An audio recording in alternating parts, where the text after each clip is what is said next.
पुष्पा 2.5 अक्षर। বহু প্রতীক্ষার পর মুক্তি পেল আল্লু অর্জুনের পুষ্পা 2 দ্য রুল। এই ছবি মুক্তির আগে আয় করেছে 60 কোটি টাকা। একের পর এক রেকর্ড ভেঙে চলেছে এই সিনেমা। ছবিটি মুক্তি উপলক্ষে ভারতের হায়দ্রাবাদে অনুষ্ঠিত হয় পুষ্পা 2 ছবির প্রিমিয়ার। আর সেখানেই ভিড়ের চাপে প্রাণ গেল এক নারীর, আর তার ছোট্ট ছেলেকে আশঙ্কাজনক অবস্থায় হাসপাতালে ভর্তি করা হয়েছে।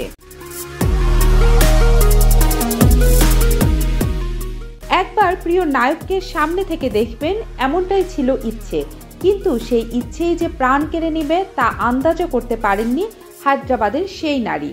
বুধবার 4 ডিসেম্বর ভারতের হায়দ্রাবাদে এই ছবির প্রিমিয়ারে সন্ধ্যা থিয়েটারের বাইরে অনুরাগীদের ভিড় উপচে পড়েছিল।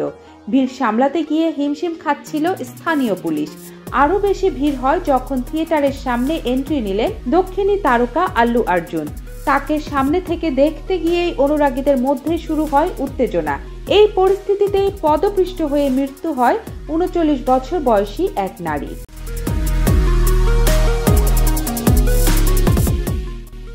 অনুরাগীদের ভিড় এতটাই বেড়ে গিয়েছিল যে আল্লু অর্জুনও বেশিক্ষণ থিয়েটারের বাইরে দাঁড়িয়ে থাকতে পারেননি।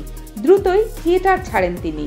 প্রসঙ্গত, বিশ্বের 3000 লোকেশনে বাংলা, হিন্দি সহ তামিল, তেলুগু, মালায়ালম, কন্নড়ের মতো আরও 4টি ভাষায় মুক্তি পেল পুষ্পা 2 দ্য রুল, যা মুক্তির আগেই 400 কোটির বেশি ব্যবসা করে ফেলেছে।